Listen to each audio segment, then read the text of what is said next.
comme il se trouvait avec eux, il leur recommanda de ne pas s'éloigner de Jérusalem, mais d'attendre ce que le Père leur avait promis. Ce que je vous ai annoncé, leur dit-il. Il y a des promesses, Dieu nous fait des promesses. Mais la Bible dit qu'il faut savoir attendre la promesse. Amen. Je me suis rendu compte que beaucoup de personnes ont reçu des promesses de Dieu, mais seulement n'ont pas eu l'attitude de savoir attendre l'exaucement et l'arrivée de la promesse. Une chose est que Dieu promet, Dieu dit je ferai ceci dans ta vie. Et c'est une autre d'attendre la manifestation de la promesse. Dieu dit je vous ai fait une promesse, mais il y a une posture que vous devez prendre pour attendre la manifestation de la promesse. Quand Dieu te promet qu'il va t'ouvrir une porte de travail, il y a une manière d'attendre la réalisation de ce qu'il a dit. Si tu n'es pas dans la position d'attente de la promesse, tu peux la manquer parce que tu n'es pas à l'endroit où il faut pour attendre. Attendre, ça veut dire stationner quelque part. Attendre, ça veut dire rester quelque part. Attendre, ça veut dire prendre une position particulière. Et tu dis, je ne sais pas, mais depuis là, Dieu, ce matin, je priais pour une fille, elle m'a dit, papa, c'est mon anniversaire. Je dis, mais qu'est-ce que tu veux? Elle dit que les choses qu'il a promises depuis tant d'années, qu'il les réalise. Et j'entendais dans mon cœur pour dire, moi j'ai déjà réalisé. Mais elle n'était pas à la position au moment où j'étais en train de les réaliser. Elle n'était pas là où elle était au moment où je l'ai réalisé. Elle se me dit, beaucoup de gens pleurent, ils crient, mais ils ne sont pas là où ils doivent être au moment où je suis en train de réaliser ce que je leur ai promis que j'allais leur faire. Ils passent des moments de prière où ils sentent dans leur cœur que l'exaucement est arrivé, que le miracle est arrivé. Seulement, ils n'ont pas appris l'art d'attendre la promesse de Dieu. Et Jésus a donné une posture précise où il faut savoir attendre. Quand Jésus arrive dans ta vie, quand Jésus arrive avec ce qu'il a dit, est-ce qu'il va trouver la foi?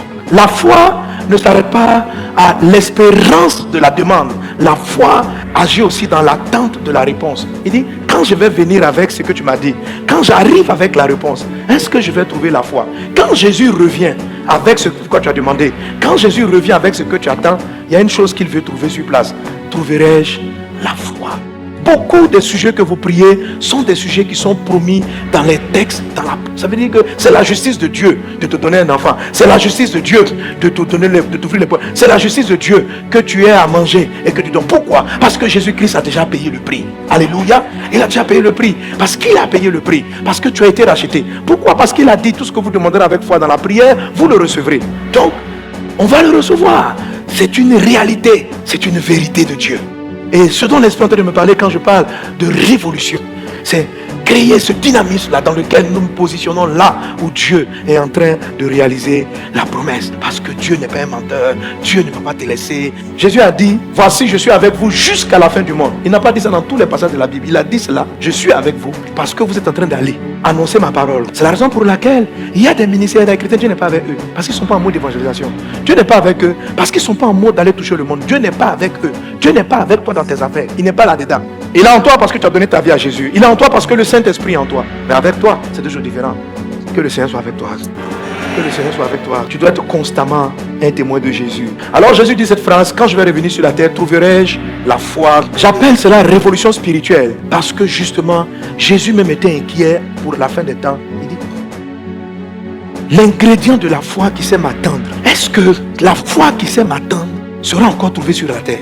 Pas forcément est-ce qu'il y aura des croyants, mais est-ce que les gens auront la foi qui sait m'attendre? Et c'est ça la révolution spirituelle. Il y a beaucoup de personnes qui n'ont pas reçu leur mariage parce que simplement ils ne sont pas dans le mouvement où ils devaient être. Vous savez, quand vous partez à l'aéroport pour attendre un avion avec quelqu'un, regardez l'attitude d'attente, c'est de la foi. Quelquefois ça tarde. On dit l'avion a du retard. Est-ce que tu quittes l'aéroport qui est à Port-Boué pour aller à Yopougon? Tu vois, dans l'attente là, on peut manger, on peut bouger, mais on a les yeux rivés sur le tableau pour voir à quelle heure il arrive. C'est-à-dire, on est dans la chambre. C'est pas qu'ils sont restés 24 heures sur 24 là-bas. Il a dit, ne vous éloignez pas de Jérusalem, mais restez pour attendre. Donc, ils avaient un rassemblement principal. Tous les jours, ils partaient prier. Quand ça va venir, ils ne savaient pas quand ça allait arriver. Après, il y avait les mamans parmi eux, elles descendaient, elles vont s'occuper, les enfants là, l'école. Et puis ils sont dans l'attente. Ça veut dire qu'ils avaient toujours les yeux rivés quelque part. Ils n'étaient pas loin de Jérusalem. Ils étaient dans l'environnement de l'attente. Un peu comme quelqu'un qui attend son frère, son parent qui va arriver à l'aéroport. C'est-à-dire que tu ne peux pas t'éloigner de l'endroit. Nous sommes éloignés des endroits où tu allais envoyer les choses qu'il nous a promises. Nous sommes partis à l'aéroport pour attendre l'arrivée de Jésus. Et puis, on a dit l'avion a du retard. Et on est arrivé jusqu'à Yopougon. On dit, je vais rapidement, j'y reviens.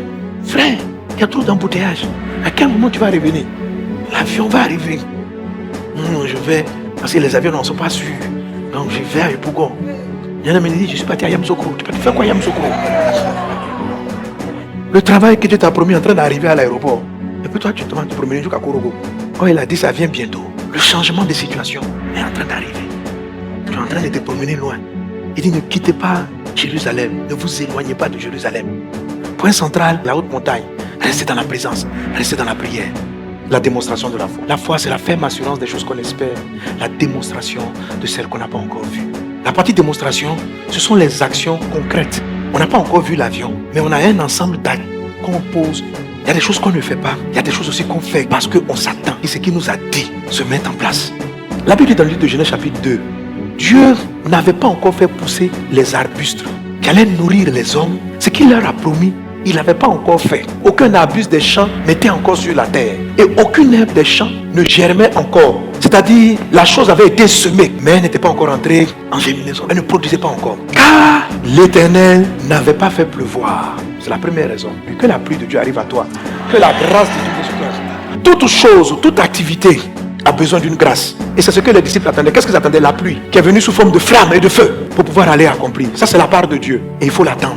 Il me dit, je te fais la promesse, je t'ai oint, tu es mon serviteur, tu prêcheras la parole de Dieu. Je ne peux pas encore prêcher tant que le ciel ne s'est pas ouvert et que la pluie, la grâce de la prédication ne m'ait été accordée. Je dois attendre la pluie. Amen. Car je ne vais pas me retrouver en train de faire ce que Dieu m'a appelé à faire si je n'ai pas encore reçu la pluie, la grâce du ciel. Donc je dois l'attendre. Il y a une attitude d'attente de la pluie. Et c'est l'attente de la pluie qu'on appelle la prière sans cesse. Là où on ne quitte pas Jérusalem, quand on dit la prière sans cesse, c'est un esprit en alerte. C'est-à-dire que ça peut arriver tout d'un coup. Ça va arriver d'un moment à l'autre. C'est un esprit qui va au travail et puis il est en alerte. Un esprit qui n'est pas en alerte de la promesse rate l'onction qui vient avec ce que tu vas avoir. Est-ce que vous savez, même pour vivre un mariage heureux, il faut une onction. Il faut de la pluie. Dieu ne t'a pas encore donné le mari parce qu'il ne t'a pas donné la grâce d'être une bonne femme. Dieu ne t'a pas encore donné ta femme parce qu'il ne t'a pas encore accordé la pluie d'être un bon mari. Sans la grâce de Dieu, tu ne peux pas être un bon mari. Tu vas fatiguer ta femme. C'est-à-dire que ça serait un mariage sans grâce. Ça ne va pas couler. Ça sera un mariage qui résiste. Ça ne sera pas fluide. Ça sera trop compliqué. Il faut la grâce. Dieu ne t'a pas encore donné ce travail parce que tu n'as pas la grâce de bien faire le travail. Il va te donner la grâce et te donner le travail. Que la grâce de Dieu vienne dans ta vie. Que la grâce pour réaliser de grandes choses dans ta vie. Que la grâce pour réaliser de grandes choses dans ta vie. Je suis en train de te dire que les choses que tu t'as promises va les faire. Et que le truc c'est que la pluie peut arriver, la grâce peut arriver, mais tu peux ne pas être là où elle tombe. Et très souvent la grâce est arrivée, mais tu n'étais pas là. L'avion est arrivé, mais tu n'étais pas là. Tu étais à Yamoussoukro. La grâce pour réussir était là, mais là, elle est arrivée. L'avion est arrivé, mais tu n'étais pas là. Ton esprit n'est pas alerte pour recevoir l'onction. Dieu promet son esprit. Mais quand l'esprit arrive, trouvera-t-il la foi sur la terre? C'est-à-dire que quand il va atterrir, est-ce que mon accueillant est là? Dis, je serai là. Dis, je suis là. Plus de distraction. Je suis là même. Je reste à ma place.